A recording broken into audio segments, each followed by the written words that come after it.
नमः सिद्धेभ्यः।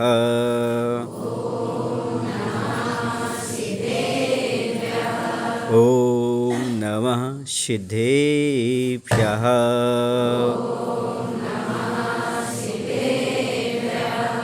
खास दास की आसिवस, सांस सांस परवास, पास करो मत दास को उदासता का दास। ना तो सुर सुख चाहता, शिव सुख की ना चाह, तब तुति सरवर में सदा होवे मम अवगाय, होवे मम अवगाय। बोले अहिंसा परमो धर्म की, देवाय देव श्री पार्श्वनाथ भगवान की, आचार्य कुंद कुंद महाराज की, आचार्य गुरुदेव भगवान श्री विद्यासागर जी महाराज की, परम पूज्य आचार्य श्री समय सागर जी महाराज की।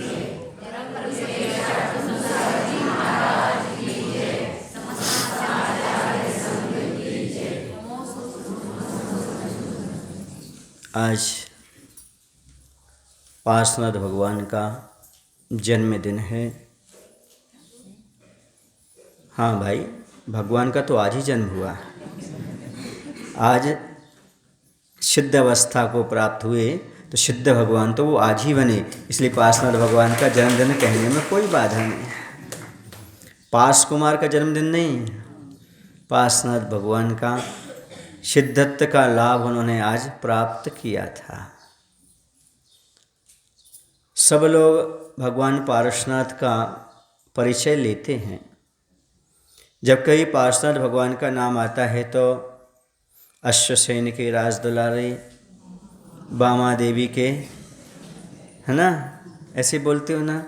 पर मैं ये परिचय नहीं देना चाहता, क्योंकि परिचय लेते लेते बहुत वर्ष बीत गए। अब कुछ उनका अंतरंग का परिचय लेने का प्रयास करो। बाहर का परिचय तो पुस्तकों में छप सकता है, पर अंतरंग का परिचय तो अनुभव से जाना जा सकता है। पढ़ने के उपरांत ज्ञात होता है, स्वाध्याय के बाद ज्ञात होता है कि उनके अंदर कौन कौन सी विशेषताएं थीं, कौन कौन से गुण थे जो हम आज ही वर्तमान में अपना सकते हैं। सबसे पहला उनके पास गुण था परोपकार का। उन्होंने हमेशा परोपकार की शिक्षा दी है। चाहे वह मरुभूति का जीव हो और चाहे आगे चल कर के पार्श्वनाथ का जीव हो, शुरू से लेकर अंत तक परोपकार की भावना से ओतप्रोत रहे। उनका भाई था कमठ मरुभूति का। उसने उनकी पत्नी के प्रति गलत व्यवहार किया था और गलत व्यवहार करके वहाँ कहीं पहाड़ पर जाकर के साधु का वेश बना करके मिथ्या तप तपने लगा था। उस समय ये अपने भाई को समझाने गए थे, देखो भाई कमठ, गलती किससे नहीं होती, गलती सबसे होती है।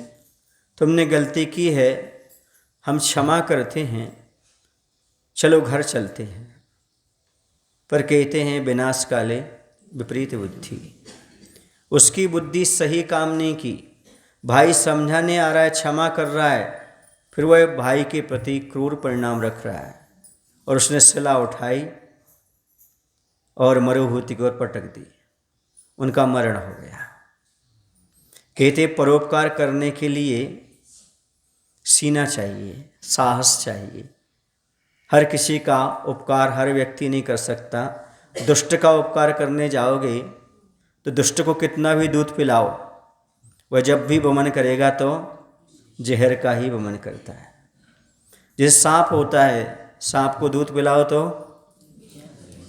विष ही उत्पन्न करता है, वैसी दुष्ट की प्रकृति होती है। उसके साथ कितना ही भला करो, वह हमेशा बुरा ही करता है। एक तो बुरा व्यवहार करके आया और अब यहाँ पर दूसरा बुरा व्यवहार करके मर रहा है।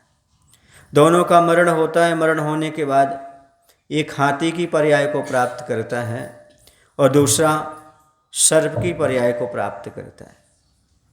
जो मरुभूति का जीव होता है वह क्या बनता है? हाथी बनता है।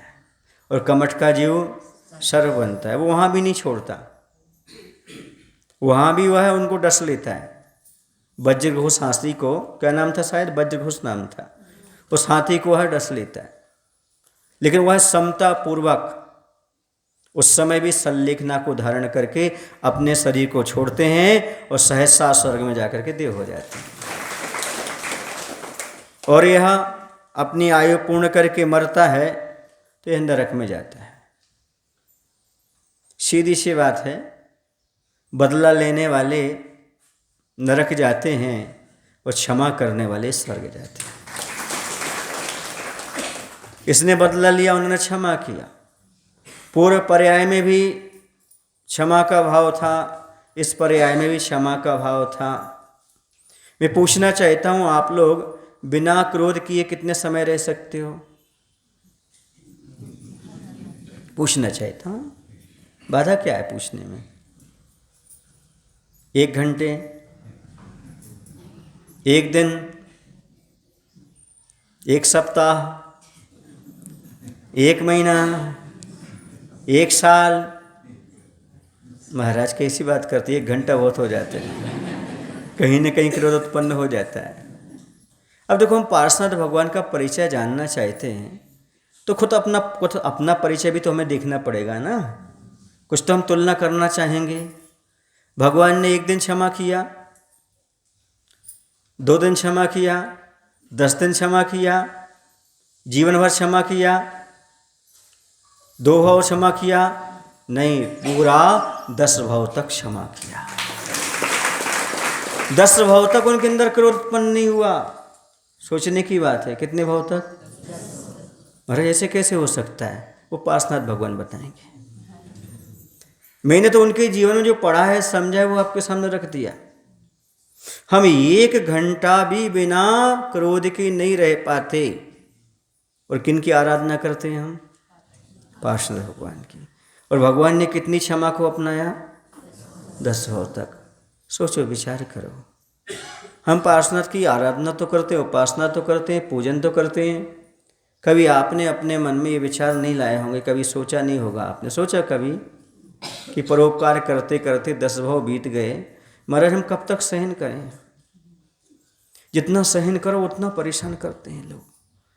ऐसा कई पार्श्वनाथ के मुख से सुना आपने, कहीं ग्रंथ में पढ़ा होगा, उन्होंने कहा इसने 1 भाव में परेशान किया, 2 भाव में परेशान किया, 3 भाव में परेशान किया। याद रखो, जो सहता है वो कहता नहीं, जो कहता है वो सहता नहीं।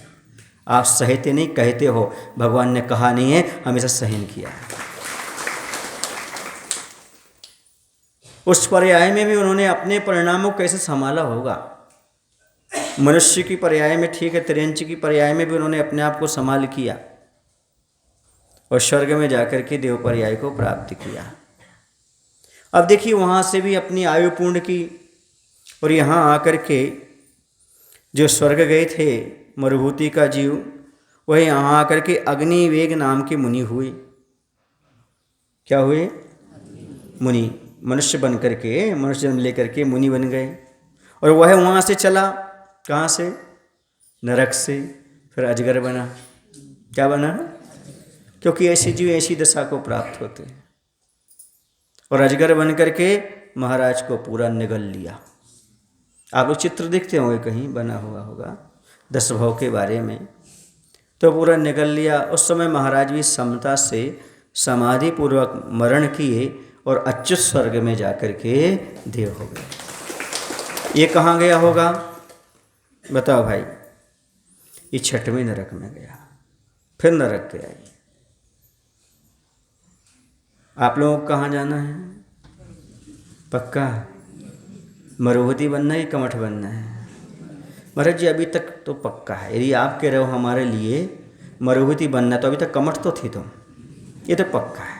वरना आप कहते हम तो बने बनाए, हमें क्या बनना है? पर आपने अभी कहा महाराज जी हमें क्या बनना है? मरुभूति। मतलब पहले क्या थे आप? कमठ थे, बदला लेते आए हो एक दूसरे से, कहीं ना कहीं क्रोध, कहीं ना कहीं कसाय निकालते आए हो। बोलो गलत कह रहे क्या? यदि नहीं निकालते आए होते तो अभी तक कभी यहाँ नहीं बैठे होते। कहीं ना कहीं हमने कसायवान होकर के संसार में परिभ्रमण किया है, तभी आज तक पंचम काल में हमारा जन्म हो रहा है। सहज नहीं है। सुन रहे ना, ये पर्याय का छूटना क्यों नहीं छूट पा रही? कारण है हमने कभी भी इस प्रकार का क्षमा का भाव नहीं बनाया। हम कहीं ना कहीं लड़ाई झगड़े में पड़े रहे। अब ये बात अलग, किसी की लड़ाई झगड़ी दिखती है, किसी की नहीं दिखता। किसी का क्रोध दिखता है, कोई मजबूर रहता है, अंदर अंदर घुटता रहता है, बोल नहीं पाता। क्रोध तो उसके अंदर भी रहता है, एक साइलेंट होता है, एक वायलेंट होता है। और आप लोगों का कौन सा क्रोध है, ये पार्षनाथ भगवान बताएंगे। उसके बाद मरण करके ये तो अच्युत स्वर्ग से आयु पूर्ण करके वज्रनाभि नाम के मुनि हुए। फिर अगला भाव क्या मिलता है उनका? वज्रनाभि थे और उन्होंने दीक्षा धारण की, मुनि बने। और ये वहाँ जा कर के नरक से निकल कर के कुरंग नाम का भील हो गया। भील नहीं जानते? जो धनुष लेकर के जंगल में पशुओं को मारता रहता है ना? क्या बोलते हैं आप लोग? बेड़ा। हाँ, जो समझ गए आप, समझ तो गए ना, पर्याप्त है। और उसने क्या किया, मुनिराज को दूर से ही देखा और पुराना बैर उसको याद आ गया। उसने तीर चला करके फिर महाराज के शरीर को छल्ली छल्ली कर दिया। महाराज उस समय भी समता भाव रख करके और समाधि पूर्वक मरण करके मध्यम ग्रीवक में जा करके देव पर्याय को प्राप्त किया। ये कहाँ गया? अब बहुत जघन्य पाप कर दिया। अभी तक तो थोड़ा पाप कर रहा था, अब तो डबल क्या किया, मुनिराज के लिए तीर चला दिए। अब सप्तम नरक गया। कौन से नरक गया? 7वें नरक में। इससे आगे तो है नहीं है, वरना वहाँ में जा सकता था। पर सप्तम नरक में जाकर के इसने वहाँ बहुत दुख उठाए। इतने दुख उठाए जिनके लिए कोटि जिह्वाओं से भी कहा जाए तो बखान नहीं किया जा सकता। ऐसे दुखों को उठाया, वहाँ से वह निकला।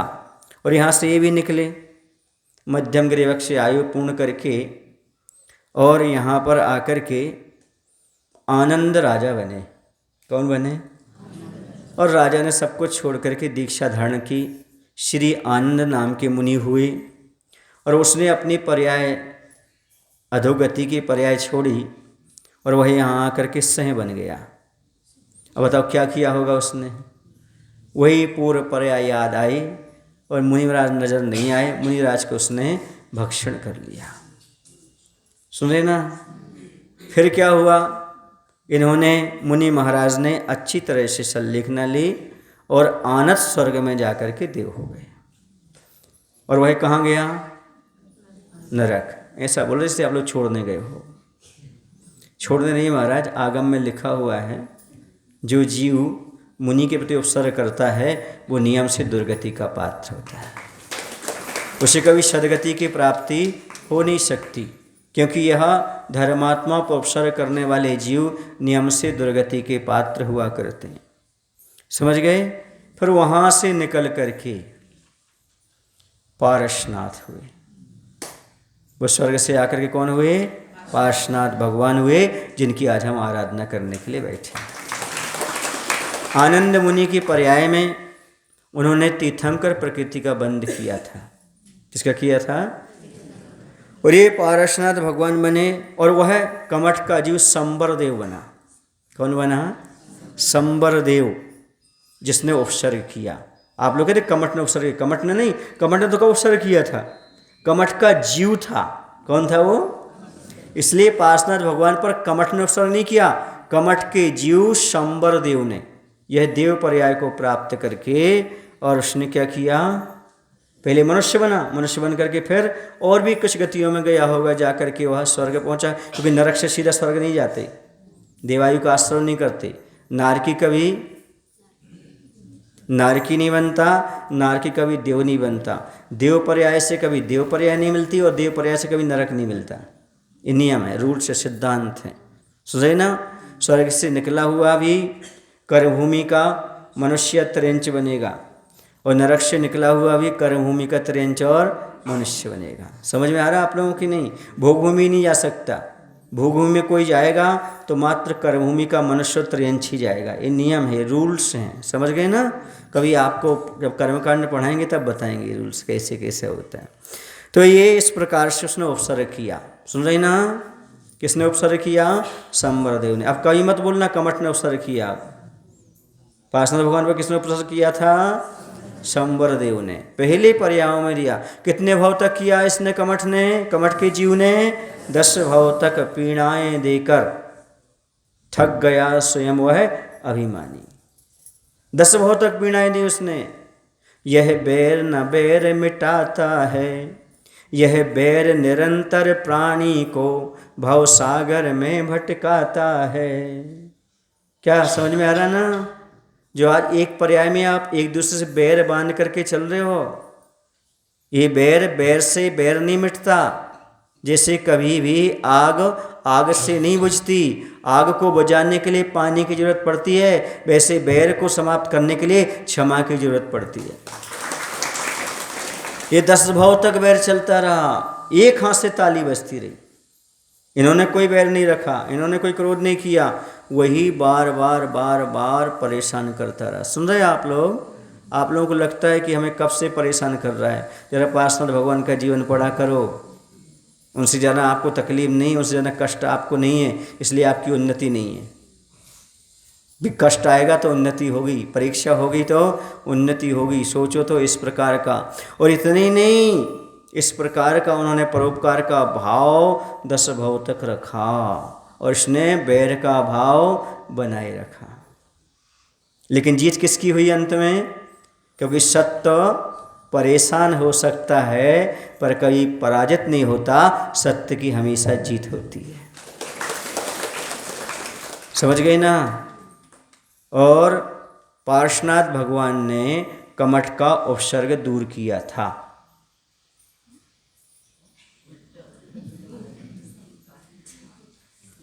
है ना? सही बोला मैंने, गलत बोल दिया? क्योंकि अभी तक आपने जो पढ़ा है वो कुछ और पढ़ा है, मैं पढ़ा रहा हूँ कुछ और पढ़ा रहा हूँ। मैंने ये कहा था कि भगवान का जन्म हुआ, आप कहते मोक्ष हुआ। अभी मैं कह रहा हूँ, आप कहेंगे कि पार्श्वनाथ ने उपसर्ग किया था, पार्श्वनाथ के ऊपर उपसर्ग किया था कमठ ने, है ना, और धरणेन्द्र और परमति ने दूर किया था, है ना, ये बोलेंगे आप। पर मैं कुछ अलग ही बुद्धि रखता हूँ। मैं तो ये मानता हूँ आज कमठ का उपसर्ग दूर हुआ था। कमठ के जीव पर जो अनादिकाल से मिथ्यात्व का, पाप कर्म के उदय का, कसाय का जो उपसर्ग चल रहा था, भगवान को केवल ज्ञान हुआ, उसका उपसर्ग दूर हो गया, उसे सम्यक दर्शन की प्राप्ति हो गई। उसे किसकी प्राप्ति हो गई? सम्यक दर्शन की। समझ में आ रहा है ना? ये लॉजिकल है, इसे समझो, ये अध्यात्म है, ये स्वाध्याय का तुलनात्मक अध्ययन है, उसको भी सम्यक दर्शन की प्राप्ति हो गई। समझ में आया ना? इसलिए मैं कई बार कहता हूँ, संत पुरुष से कुछ ना कुछ संबंध जरूर रखना। दोस्ती का रखना या दुश्मनी का रखना? कौन सा रखोगे? कमठ ने दुश्मनी की पर जम की 10 भाव तक की, उसे भी सम्यक दर्शन प्राप्त हो गया। तुम दोस्ती करना, 2 भाव में कल्याण हो जाएगा। तो दुश्मनी मत पालना, लेकिन जम के करना। जो कुछ भी करो, प्रेम करो तो जम के, हो दुश्मनी करो तो जंग छोड़ो मत, जब तक उन्हें केवल ज्ञान ना हो जाए। क्योंकि उनको केवल ज्ञान होगा तो उन्हें सम्यक दर्शन अवश्य प्राप्त हो जाएगा। उन्हें देखते ही उनकी महिमा, उसने देखा, रे हमने इन पर उपसर्ग किया, बहुत बड़ी गलती की। यहाँ तो चित्तौड़ ने कहा कि देव आ गए इनकी आराधना करने के लिए, तत्काल नतमस्तक हो गया। वो जिन पर उपसर्ग कर रहा था उन्हीं का परम भक्त हो गया। कौन? संवरदेव, कमठ का जीव। ये होता है संत पुरुष के समागम से कहीं ना कहीं तो काम हो जाता है। सुन रहे हैं आप लोग? आखिरकार भगवान उसे क्या दे के गए? नरक नहीं। भगवान ने यदि उसे कुछ दिया है तो एक ही बार दिया है, उसका नाम है सम्यक दर्शन। बाकी तो स्वयं पाता रहा, जो कुछ प्राप्त होता रहा। भगवान के निमित्त से उसे क्या प्राप्त हुआ? सम्यक दर्शन की प्राप्ति। ये है वास्तव में जैन धर्म का महत्व। जीवन भर भव भव तक दुश्मनी निभाने वाले को भी सही मार्ग दिखाने वाले कोई थे, परोपकारी कोई थे, तो हमारे पार्श्वनाथ भगवान थे। समझ गए? ये पहला गुण था उनका परोपकार का। अब दूसरा गुण आपके सामने रखते हैं। दूसरा गुण उनके पास यदि था तो क्षमा का था। किसका था? क्षमा का। उन्होंने अपने जीवन में खूब क्षमा किया, खूब क्षमा किया। एक दिन नहीं, 2 दिन नहीं, कितने? 10 भव तक क्षमा। ऐसा कहीं नहीं मिलता कोई व्यक्ति 10 भव तक क्षमा करता आया हो। एकमात्र पार्षद भगवान के जीवन में ही मिला। उन्होंने कभी प्रतिकार नहीं किया, हमेशा क्षमा का भाव बना करके रखे। उनके बारे में बताऊंगा तो इतना बताऊंगा, सुना दूं आपको। एक बहुत अच्छी कविता सुना देता हूं जिसका नाम है प्रतिकार। प्रतिकार समझते हो? कोई सामने वाला हमारे साथ अहित कर रहा है तो उसका हमें प्रतिकार कैसे करना चाहिए। उन्होंने खींच कर गुस्से में हमारे दुग्ध पात्र में नींबू निचोड़ दिया। फिर क्या था? हमने भी छेने के रसगुल्ले बनाए, उन्हें खिला दिए, खुद खा लिए। अच्छे से बजाना है तो ऐसे बजा रहा है जैसे चकोटी चल गया। समझ में आया? फिर से बोलता हूँ, ये पहली बार समझ में नहीं आया, दूसरी बार समझ में आया तो बजा लेना, है ना। प्रतिकार कैसे करना चाहिए सामने वाले का? तो उन्होंने हमारे दुग्ध पात्र में नींबू निचोड़ दिया। फिर क्या था? हमने छेने के रसगुल्ले बनाए, खुद खाए और सामने वाले को खिलाए। फिर उनसे नहीं रहा गया, फिर उन्होंने हमारे स्वर्ण पात्र में, सुन रहे ना आप लोग, स्वर्ण पात्र में जहर डाल दिया। और स्वर्ण पात्र में जहर औषधि बन जाता है। फिर मैंने किया, क्या किया? उसे औषधि बनाया, उनका भी रोग ठीक कर लिया, अपना भी रोग ठीक कर दिया। फिर भी उनसे नहीं रहा गया, उन्होंने हमारे रास्ते में इतने कांटे बिछाए, इतने कांटे बिछाए, हमने उनके रास्ते में फूल बिछा दिए। फिर भी उनसे नहीं रहा गया, उन्होंने इतनी गालियां दी, इतनी गालियां दी कि हमने उनके सामने भगवान का गीत गा दिया। हमने प्रतिकार करके आ गए। वह सोच रहा है, मन महसूस कर रह गया, अब इसके साथ क्या व्यवहार करूं, और हम वो व्यवहार करके आ गए जो भगवान ने व्यवहार किया था। आई कविता समझ में? जो अपने ऊपर बीता है उसी का नाम कविता है। काका बीता, उसका नाम कविता है। मैं किसी की कविता नहीं सुनाता, जो बीता है वो सुनाता हूँ। सुन रहे ना? और जो बीतता है वही हमारी क्या बन जाती? कविता। का बीता कविता। लोगों की आदत टांग खींचने की, का की टांग खींच दी तो कविता रह गई। क्या तो का बीता, क्या क्या बीता था वो आपके सामने रख दिया। तो प्रतिकार का भाव उनके अंदर कैसा था? सामने वाले को भी सद्बुद्धि प्राप्त हो जाए। बदला लेने के भाव नहीं थे, बदलने के भाव थे। इस पर कर्म का अवसर चल रहा है। जो हमारे साथ गलत करता है, समझो भी उसको कर्म ने परेशान किया है, या उसके कर्म छटेंगे तो उसकी सद्बुद्धि आएगी, तभी वह रास्ते पर आएगा। समझ गए ना? बस एक ही बात मैं कहना चाहता हूँ, पार्श्वनाथ भगवान को आप लोग बेदी में बिठालते हो, बैठे ना बेदी में भगवान, एक बार उनकी क्षमा को बेदी में बिठा लो ना तो खुद पार्श्वनाथ भगवान बन जाओ। भगवान को बेदी में बिठालना अलग है और भगवान के गुणों को अपनी बेदी में बिठालना अलग है। अंदर में एक बार उनकी क्षमा को विराजमान करो, देखो फिर आपके जीवन में कैसा चमत्कार घटित होता है, कैसा आपको आनंद आता है। ये दूसरा गुण था। पहला परोपकार, दूसरा क्षमा और तीसरा क्षमता। क्षमा के साथ साथ कहते ना, क्षमा तो करें पर कितनी हम क्षमता भी तो होती क्षमा करने की। उनके कितनी क्षमता थी आप सोचो। कमठ अपराधी को भी क्षमा करने की क्षमता। सामान्य व्यक्ति तो ठीक है जो भाव तक पीछे पड़ा है। मान लो आपकी पत्नी के साथ कोई दुर्व्यवहार करे, आप क्या करोगे? क्षमा कर दोगे? संभव ही नहीं है। वो एक बार दूसरी बार आपको परेशान करेगा, आप क्षमा कर दोगे? नहीं। भाव तक क्षमा करने की क्षमता यदि किसी के पास है तो किनके पास है? पार्श्वनाथ भगवान के पास। बस भगवान से ही निवेदन करो, भगवान जैसी क्षमता आपके पास थी 25 ग्राम हम में भी आ जाए।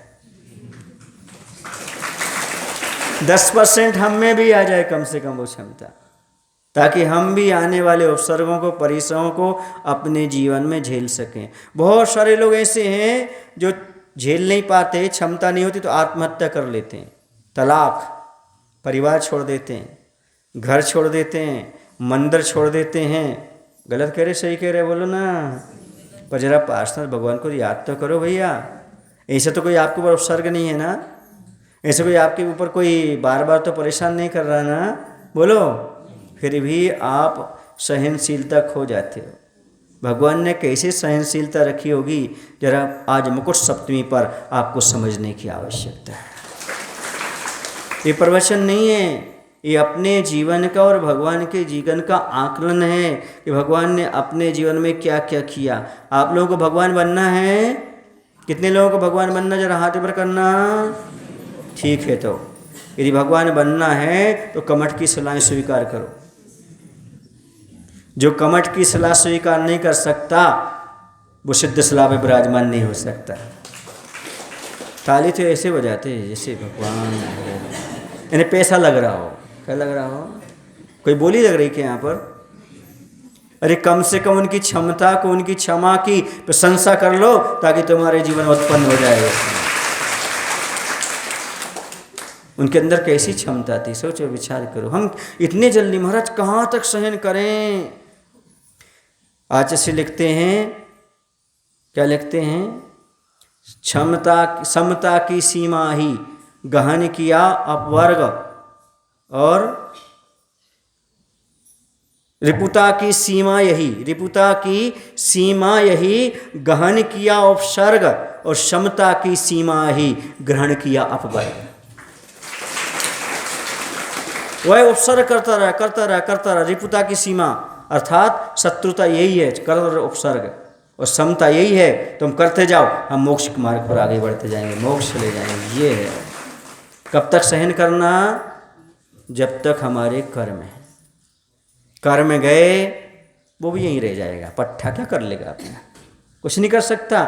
जब तक कर्म है तब तक उत्सर्ग है, जब तक परिसर है। कर्म नष्ट हो गए तो वही आकर के आराधना करने लगे। केवल ज्ञान हुआ तो, घातीय कर्म में पाप कर्म नष्ट हुए तो वही आराधना करने बैठ गया, वही पूजन करने के लिए बैठ गया। समझ आ रहा है आपको? बस ये है, जो कुछ हमारे ऊपर घटित हो रहा है ये कर्म के माध्यम से हो रहा है। सामने वाले को दोष देने से कुछ भी नहीं होता।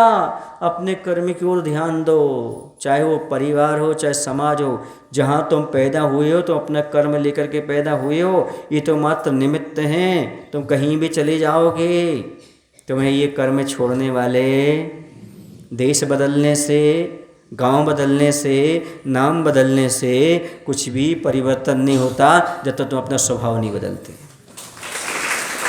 स्वभाव बदलो, समझो, दुनिया में कहीं भी चले जाओगे आपको सुख नहीं मिलेगा।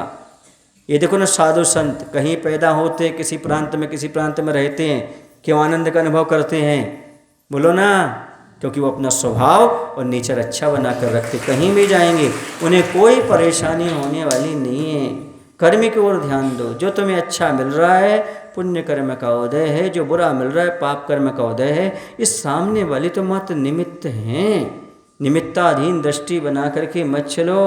अच्छा हो रहा है तो समझो तुम्हारे पुण्य का उदय, बुरा हो रहा है तो महाराज जी अच्छा होता तो ये कहते हमारे पुण्य का उदय, बुरा होता तो इसने किया। यही तो दृष्टि बदलना है। पुण्य के उदय में तो सब हमारा है, और पाप के उदय में तुम्हारा है। कौन हमारा है, कौन तुम्हारा है? वक्त आने पर हम तुम्हें मारे तो हमें मारे, वे हमारे हैं, वे तुम्हारे हैं। हम मारे तुम मारे, वही हमारे, वही तुम्हारे। वो भाई तो थे मरुभूति और कमठ, कौन थे? हमारे तुम्हारे बोलते ना आप लोग, हमारे और तुम्हारे। हम भी मारे, तुम भी मारे, फिर भी हैं हमारे और तुम्हारे। लग रहे हैं रोज नारे, पासना तो लग गए अपने किनारे। तुम यहाँ पर पड़े रहो कहते, उससे कुछ भी होने वाला नहीं है। तीसरा लक्षण कौन सा था? तीसरा गुण क्षमता का। उन्होंने कितनी क्षमता सहन की, जरा सोचो, विचार करो। ये क्षमता हमारे पास आएगी क्या? एक बार भगवान से पूछ लेना, भगवान ऐसी क्षमता हमें भी ला करके दे दो। अगली बात है आस्था। कैसी आस्था होगी उनकी धर्म के प्रति?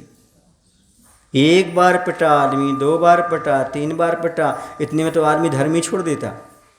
भैया जहाँ दो, कुछ लोग तो इसलिए धर्म में मंदिर नहीं आते, वहाँ पर भैया बोलियाँ लगती हैं, पैसे की मांग होती है, भैया वहाँ पर तो लड़ाई झगड़े होते हैं, और 10 दिन में मंदिर छोड़ देते हैं। आस्था डगमगा जाती कि नहीं डगमगा जाती भगवान के प्रति, समाज के प्रति, सबके प्रति, गुरुओं के प्रति। लेकिन उन्होंने कितने भाव तक आस्था रखी? 10 भाव तक जीवों की त्यों आस्था नहीं। ये सब जो मिल रहा है कर्म का फल है। किसका फल है? आस्था का। ये आस्था अपने आप में अलग है। कर्म कर्म कर्म, सुन रहे ना? ये सामने वाला कुछ देने वाला नहीं, कुछ लेने वाला नहीं। हमारा जो कर्म है इस पर श्रद्धांत पर विश्वास रखो, आस्था रखो। धर्म कर रहे हैं हम, अच्छा कर रहे हैं, वर्तमान में भरे हमें बुरा फल दिखाई दे रहा है, लेकिन याद रखो ये धर्म पर श्रद्धा रखने का फल नहीं है, ये मेरे पुराने पापों का फल है। मैं आज अच्छी श्रद्धा रख रहा हूँ, आगे मुझे अच्छा फल प्राप्त होने वाला है। समझ रहे हैं? क्या क्या समझे आप? आस्था। धर्म से कभी विचलित मत हो। महाराज जब से हमने धर्म करना शुरू किया है तब से बहुत परेशानी आ रही हैं। कुछ लोग कहते ना, कहते कुछ लोग ऐसा कहते हैं। उनसे मेरा कहना है, बताओ परीक्षा किसकी होती है? जब तक फार्म नहीं डालो तब तक क्या परीक्षा होती है? टाइम टेबल आता है कि जैसे आप फार्म डालो वैसे ही टाइम टेबल आता है और परीक्षा होती है। तुमने धर्म का फार्म डाला है, कर्म परीक्षा लेगा लेगा लेगा। अब घबराते क्यों हो तुम? घबरा गई तो तुमने परीक्षा का फार्म काय को भरा? तो भैया बोलो ना, फार्म भरा है तो पीछे मत हटो। एक बार यदि आपने श्रद्धा दिन धर्म पर रख ली, फिर चाहे कुछ हो जाए, पर श्रद्धा हमारी अडिग रहने वाली है। आचार्य ने 17 अक्षर की हाई को लिखी, आस्था झेलती ज्ञान, जब आपत्ति आती ज्ञान चिल्लाता। क्या? जब आपत्ति आती है तो आस्था झेलती 5 अक्षर, जब आपत्ति आती 7 अक्षर, ज्ञान चिल्लाता 5 अक्षर। कितने अक्षर हो गए?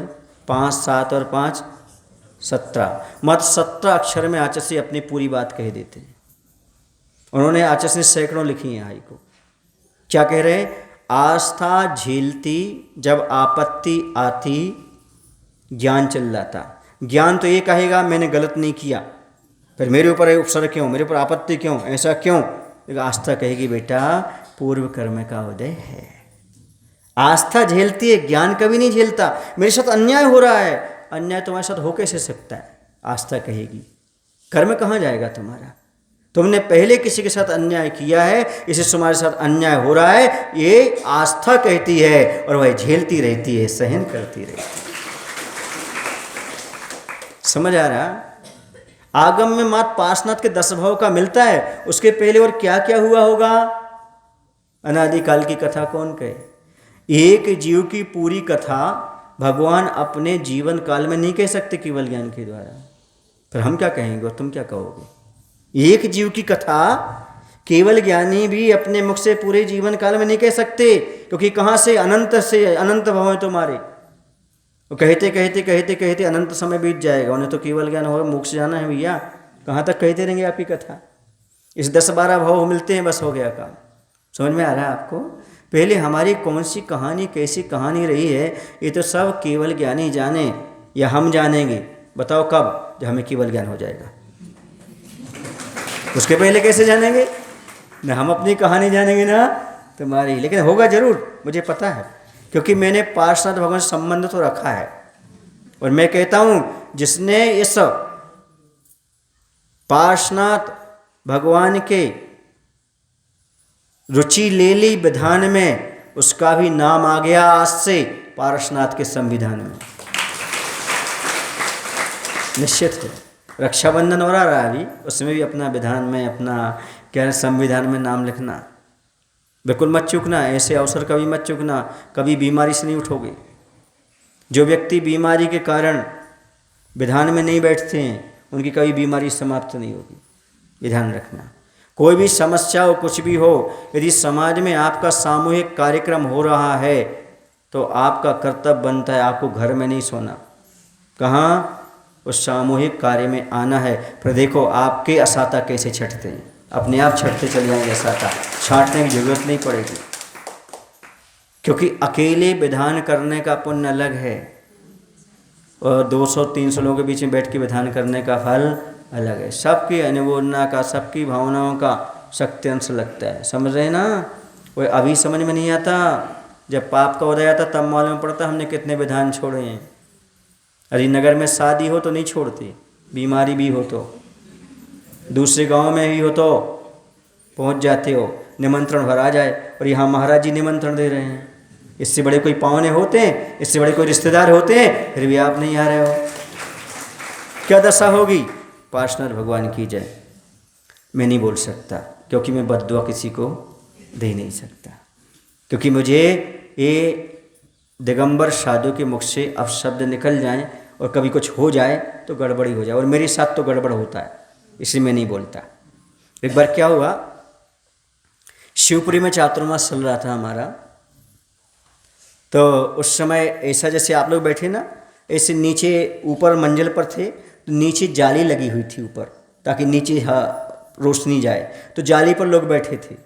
तो मैंने कहा यदि कल कार्यक्रम है, जो लोग नहीं आएगा उसे कुछ हो जाए तो मैं जवाबदार नहीं हूँ। बोलते करंट फैल गया, क्या हो गया, और बेचारी कुछ हुआ तो किसी को कुछ नहीं, पर करंट लग गया। उस दिन से मैंने सोच लिया मैं तो कभी किसी को बोलूँगा नहीं कि तुम्हारा अहित हो जाए, तुम्हारा बुरा हो जाए, पता नहीं कौन से कर्म का उदय है आने वाले का, सुन रहे आप लोग कि नहीं।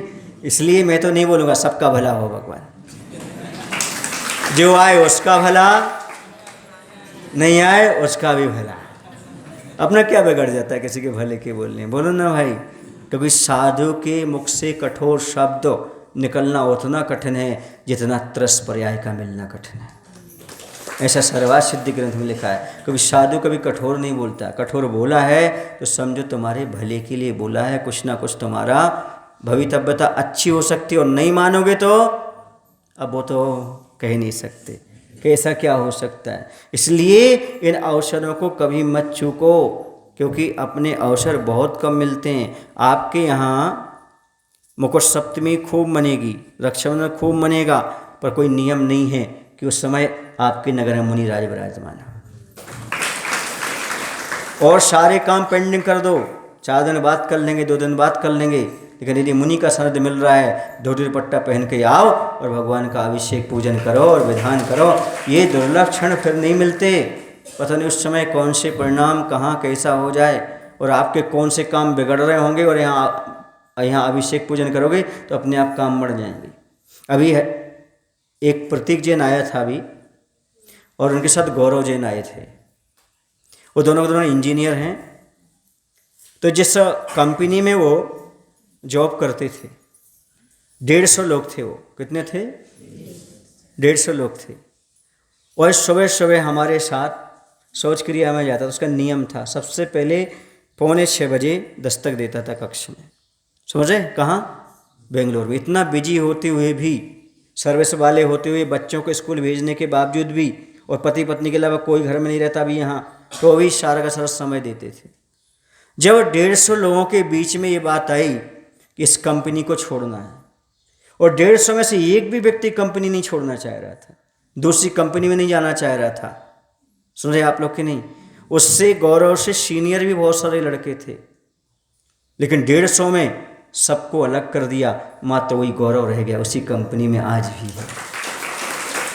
उसने बताया महाराज जी, अब मालूम पड़ा, उस समय तो मालूम नहीं पड़ता था जब आपके साथ जाते थे, अब मालूम पड़ा हमने कितना पुण्य कमाया। सब लोग कह रहे भैया कौन सा अतिशय हो गया, 150 में से 149 निकाल दिए गए तो हम अकेले रह गए। यही है अतिशय, यही है पुण्य का प्रभाव कि 149 बाहर, लेकिन उसको बाहर नहीं किया। सुन रहे हैं आप लोग? अब और श्रद्धा मजबूत हो जाती है, और दृढ़ता आ जाती धर्म के प्रति। देखो हमने ये भाव किया, इससे ऐसा काम हुआ। कालांतर में जो आप विधान कर रहे हो, जो जाप कर रहे हो, बाद में आप हमारे पास आएंगे और कहेंगे महाराज जी ऐसा ऐसा काम अपने आप हो गया। ये पुण्य तत्काल नहीं फलता, धीरे धीरे पकता है और धीरे धीरे आकर के आपको प्राप्त होता है। जैसे आपने गन्ना बोया था, दीपावली को आएगा, अभी नहीं आने वाला, कब आएगा? दीपावली को। सुन रहे ना? कुछ लोगों का यहाँ भी कहना है, अभी बताया लोगों ने, महाराज जी आपके आहारचर्या में जाते थे तो हमारे पति का फ़ोन आया, वो आहार ही दे रहे थे उस समय, बोले हमारे पति का फ़ोन आया कि महाराज जी यहाँ पानी भी भरा रहा और आजू बाजू की फसल खत्म है पर हमारी फसल सुरक्षित है, ये हमारा पुण्य अभी भी बरकरार है। बात समझ आ रही है आपको? उनसे पूछ लेना, वो आज दिख नहीं रहे यहाँ पर, ठीक है ना? तो कहने का तात्पर्य मेरा ये है कि जैसे आप करोगे वैसा फल आपको अपने आप प्राप्त होता चला जाए। ये आस्था, क्या चीज़? पार्षद भवन के पास क्या थी? आस्था थी। उस आस्था की बात हम कह रहे थे। तो जब आपत्ति आती है तो कौन झेलती है? आस्था झेलती है। ज्ञान तो चिल्लाने लगता है। अगली विशेषता थी उनके जीवन की, प्रतिकूलता में सहनशीलता। प्रतिकूलता में सहनशीलता। देखो, परिस्थिति कैसी भी हो, मन स्थिति को अच्छा बनाने का प्रयास करना चाहिए। क्या? परिस्थिति बदलने की हमारे पास क्षमता नहीं है, मन स्थिति को अच्छे बना के रखो। याद रखो, आपको जो पसंद है, खुश रहने का, आनंदमय जीवन व्यतीत करने का तरीका बता रहा हूँ, आपको जो पसंद है उसे पाने का पूरा प्रयास करिए। लेकिन यदि वह आपको प्राप्त नहीं होता तो जो आपको प्राप्त होता है उसे पसंद कीजिए। क्या कह रहा हूँ? सुन रहे हैं आप लोग? जो आप पाना चाहते हो, जो अच्छा लग रहा है, उससे पाने का खूब प्रयास करो। यदि वो ना मिले फिर जो मिल जाए उसको पसंद करो, आपके जीवन में आनंद आए।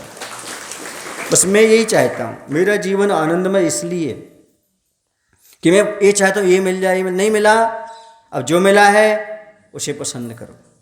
फिर देखो आपके जीवन में कितना आनंद है। कुट कुट के क्या करोगे? वो मिलना तो है ही नहीं, है ना? आचार्य के शब्दों में, व्यक्ति को जो भाता है वो पाता नहीं। भाता माने अच्छा लगता है, चाहता है। जो भाता है वह पाता नहीं, और जो पाता है वो भाता नहीं। इसी तो इसके जीवन में सुखता नहीं। सुखता कब आएगी? जो मिल रहा है उसे भाना सीखो, मतलब उसे पसंद करो। जो हमें मिल रहा है कर्मिक उदय में वो पर्याप्त है। प्रयास तो बहुत किया, नहीं मिला तो जो है उसी में खुश रहने का प्रयास करना चाहिए, तभी आप खुश रह सकते। देखो, खुशियों का कोई रास्ता नहीं होता, पर एक रास्ता मुझे मालूम है। खुशियों का कोई रास्ता नहीं होता, पर एक मेरे पास रास्ता है, खुश रहना ही मात्र एक रास्ता है। खुशियों का कोई रास्ता नहीं होता, पर खुश रहना ही एक रास्ता है। मतलब कहाँ है खुशियों के रास्ते? किसको मिले आज तक? किसी को नहीं मिले। खुश रहना ही एक रास्ता है, जो मिला है उसमें खुश रहो। समय तो निकलेगा, चाहे दुखी मन से निकालो तो और खुश होकर के निकालो तो। समय तो सबका निकल रहा कि नहीं? रो रो करके निकालने वाले ने निकाला, हंस हंस के निकालने वालों ने भी निकाला। हर परिस्थिति में अच्छे मस्त रहने का प्रयास करो। समझ गए ना? तो प्रतिकूल परिस्थितियों में क्या थी उनके पास? सहनशीलता, सहन करने की क्षमता। आज के बच्चों में बिल्कुल नहीं है, बिल्कुल नहीं है। माता पिता को चिल्ला देते हैं, और ये मम्मी समझती नहीं है, ये पापा समझते ही नहीं है। इतना समझदार हो गया तुम्हारा बेटा, मम्मी से कह रहा समझते नहीं और पापा से कह रहा समझते नहीं है। अरे महाराज जी समझते नहीं है, समझे ना? इतना भी आ सकता है मन में। क्यों? सहनशीलता का अभाव। जो चिड़चिड़ापन आता है वो क्यों आता है? सहनशीलता का अभाव। दूसरा, रोग के कारण भी आता है। कुछ रोग होती, कुछ बीमारी होती तो वो भी चिड़चिड़ापन आता है, लेकिन मुख्य कारण है हम उसको सहन नहीं कर पाते, इसलिए हम चिड़चिड़ी हो जाते। समझ आ रहा है? और ये प्रायः करके 60 के बाद होता है थोड़ा ज़्यादा, और आजकल तो 6 के बाद आने लगा। पहले 60 के बाद चिड़चिड़ापन आता था, अब कब आने लगा? 6 के बाद आने लगा। क्योंकि कॉन्वेंट स्कूल वाले हैं, धर्म की श्रद्धा है नहीं है। जब आपका पर्युषण पर्व आएगा, जब गणेश पर्व आएगा, तब परीक्षाएं होंगी। ये कॉन्वेंट स्कूल है, बोलो ना? क्यों होती हैं? उन्होंने षड्यंत्र रचा है कि धर्म कर ही ना पाएँ। हम परीक्षा उस समय रखेंगे जब ये धार्मिक हो ही नहीं पाएंगे, नहीं हो पाएंगे तो हम कन्वर्ट कर लेंगे अपने में। सीधी सी बात है। इसलिए परीक्षाएं कब होती हैं? जब गणेश उत्सव आता है या पर्यूषण पर्व आपका 10 लक्षण, तभी परीक्षा। देखना आपके सारे बच्चे वहीं रहेंगे, महाराज जी हमारी तो परीक्षा है, हमारे तो पेपर है। इसके बारे में जैनी कभी सोचते ही नहीं है कि भैया परीक्षा का समय बदलो, अभी हमारा धर्म का समय है। ये बताओ, स्कूल में आपका बेटा स्कूल की परीक्षा में पास हो जाएगा, उसकी तैयारी है, पर अंत में जीवन की परीक्षा में पास होगा, इसकी क्या तैयारी है?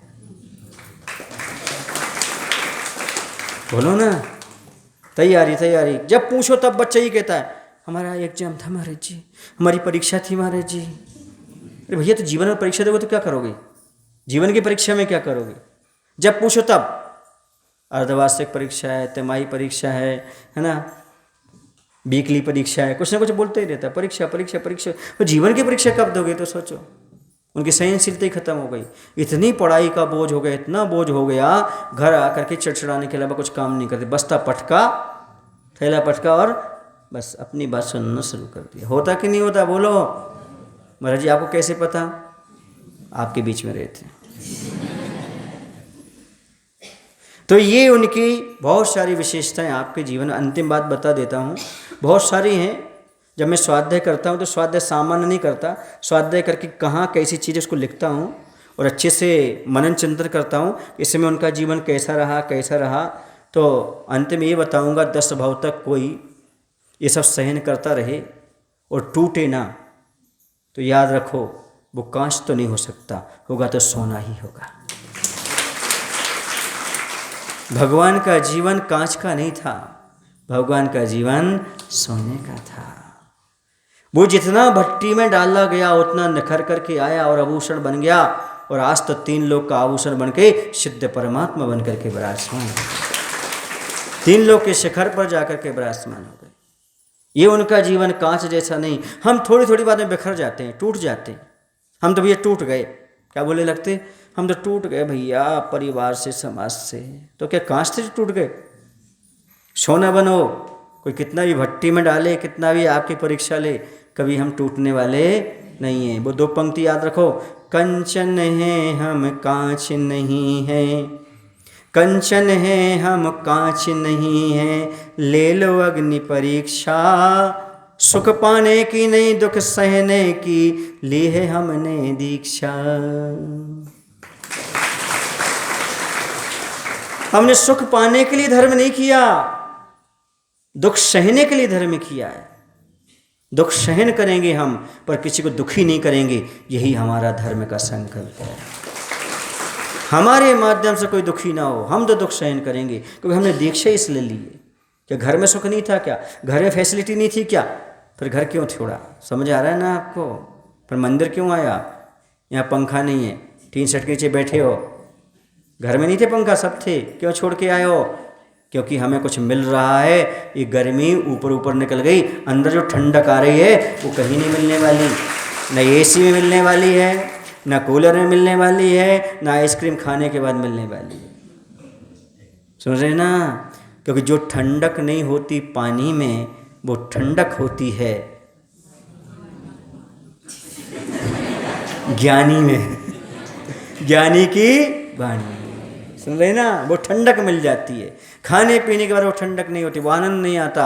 जितना गुरुओं की वाणी सुन लो तो अपने आप ठंडक प्राप्त हो जाती है। तुम लोग भी कवि बन गए लगता है, अपने ऊपर ताली बजाओ।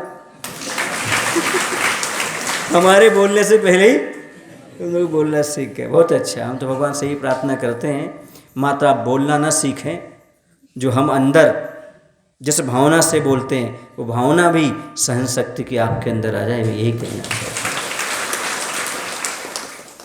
कहीं भी संसार में रहोगे तुम, कोई तुम्हारा रक्षक नहीं, कोई तुम्हारा भक्षक नहीं। तुम्हारा रक्षक भक्षक यदि कोई है, तुम्हारा कर्म है। कर्म के अलावा कुछ भी नहीं। तुम अकेले भी रहो तो कोई दिक्कत नहीं, 20 के 100 के बीच में रहो तो कोई फायदा नहीं। फायदा किसमें है? तुम्हारे कर्म कैसे, ये देखने का प्रयास करो। देखो ना, आपने इतिहास पढ़ा होगा, राणा प्रताप आदि जब युद्ध लड़ रहे थे तब उनको मरना पड़ा, उन्होंने अपने बच्चों को झाड़ी में फेंक दिया। कहाँ फेंक दिया? अब ना माँ है ना पिता है, फिर भी आगे चल करके वो राजा बन गया। क्योंकि कोई ना कोई पुण्य कर्म से आएगा, झाड़ी से उठाएगा, पालन पोषण करेगा, राजा बनाएगा। सोचा करो। एक बात और बोलूँ आप लोगों को, बोल दूँ, माताओं से बोलना चाहता हूँ। कभी कभी अपन को अहंकार आ जाता है, मैं इनका पालन पोषण कहाँ तक करूँ, इनकी सेवा कहाँ तक करूँ, ऐसा भाव आ जाता। सोचना, विचार करना, आपके आंचल में दूध कब आता है? आपके आंचल में दूध कब आता है? जब बेटा पैदा होता है। मायना क्या हुआ? बेटा अपनी व्यवस्था लेकर आता है, तुम निमित्त मात्र। बेटा अपनी व्यवस्था लेकर के आया है, तुम निमित्त मात्र हो। और कई बार कुछ माताएं चाहती हैं तो आंचल सूखा रहता है। बोलो ना, होता है ना सूखा। बेटा व्यवस्था लेकर नहीं आया, अब बाहर से व्यवस्था करो। बाकी सब अपना अपना लेकर आ रहे हैं, हम तो मात्र निमित्त हैं। मैं भी यही सोचता हूँ, मैं तुम्हें कुछ दे रहा हूँ ऐसा नहीं। तुम्हारा इस बार पुण्य का उदय था, आचार्य समय सागर जी महाराज ने यहाँ भेजा और आशीर्वाद दिया, तो उसको आपको मिल रहा है। मैं देने वाला कौन होता हूँ? आपके पुण्य का उदय था, तो इशारा का सारा आपको सब कुछ प्राप्त हो रहा है। तो आज के दिन भगवान चले गए थे, हम भी वहीं जाने वाले हैं। कहाँ? मोक्ष। और क्या? एक बार आचार्य से किसी ने पूछा, आचार्य जी, आचार्य जी कमंडल लेकर जंगल जा रहे थे, किसी ने पूछा, आचार्य जी आप कहाँ जा रहे हैं? बोले मोक्ष। तो मैंने कहा, आचार्य जी मोक्ष? हाँ। बोले अपन मोक्ष मार्ग पर है ना, जिस मार्ग पर हम वहीं तो जा रहे हैं। जैसे आप यहाँ से बेड की हाल सेट मुड़ी, जैसे पूछे कहाँ जा रहे? बोले बेड की हाल। जैसे हम कहाँ जा रहे हैं? मोक्ष। भगवान कहाँ है? मोक्ष में। हम कहाँ जा रहे हैं? जहाँ भगवान है वहीं हम जा रहे हैं, मोक्ष जा रहे हैं। सीधी सी बात। आज नहीं तो कल ये श्रद्धा है, ये आस्था है, ये विश्वास है। मैंने ये मार्ग अपनाया तो एक न एक दिन मुक्ति का लाभ हमें प्राप्त होगा। जिस रास्ते से भगवान चले हैं उसी रास्ते पर हमें चलना है। यही रास्ता है, यही अनुभूत रास्ता है, इसके अलावा कोई दूसरा रास्ता नहीं है। बोलिए पार्श्वनाथ भगवान की जय। आचार्य गुरु भगवान श्री विद्यासागर जी महाराज की। मुकुट सप्तमी। मुकुट माने होता है 3 लोक का मुकुट। 3 लोक का मुकुट क्या है? सिद्धशिला। सुन रहे ना? उसको भगवान ने प्राप्त कर लिया था, इसलिए मुकुट सप्तमी हो गई। समझ ना? स्वर्ण भद्रकूट से उन्होंने क्या किया था? मुकुट। ये होता 3 लोक का मुकुट का सिद्धशिला, उसको उन्होंने प्राप्त कर लिया। और मुक्ति वधु से, मुक्ति वधु को पाने हेतु भेष दिगंबर को ढारा। किसको ढारा? हाँ, वो मुक्ति वधु के पास चले गए, उनको मुकुट हो गया। समझ गए ना? हाँ, ये सबसे बड़ा है, क्योंकि वह और कुछ नहीं चाहते। क्या चाहते हैं? मुक्ति रमा से वर्ण चाहते। आप लोग बोलते ना उसमें, क्या बोलते हैं आप लोग? इत्थ परम दिगंबर मुनिवर टंडे, है ना? हृदय हर्षत हो भाग विदु, है ना? ऐसा बोलते ना। तो यही समझो कि वो जो चाहते हैं, वो क्या चाहते हैं? कंचन कामनी के त्यागी हैं। क्या चाहते हैं? मात्र मुक्ति रमा से वरना चाहते हैं ना। ऐसा बोलते ना आप लोग भजन। अब आप लोग को याद है, मुझे नहीं है, पर मैं समझता सब हूँ क्या बोल रहे हैं। तो वहाँ पर यही उनका और कोई कामना नहीं, वही मुकुट पहन लिया उन्होंने। कौन था? मुक्ति वधु ने मुकुट पहनाया, स्वयंवर हो गया। क्या हो गया? अब 4 पंक्तियाँ याद आएंगी, आपने छेड़ दिया था, सुना देता हूँ। आया था दिगंबर, जाएगा दिगंबर। नग्न आया था ना? आया था दिगंबर, जाएगा दिगंबर, बीच में ओढ़ा है अंबर, है ना? आया था दिगंबर, दिगंबर ही जाएगा, बीच में ओढ़ा अंबर कफन बन जाएगा। अभी भी चेत जाओ और छोड़ दो आडंबर, हो जाओ दिगंबर, तेरा भी मुक्ति वधु से स्वयंवर हो जाएगा। आचार्य विद्यासागर जी महाराज। हे प्रभु, हम सभी में वह क्षमता, वह परोपकार की भावना, वह समता भाव, वह आस्था प्राप्त हो जाए जो हे पास प्रभु आपके अंदर थी, ताकि हम आप जैसे मुक्ति का लाभ प्राप्त कर सकें। नमोस्तु।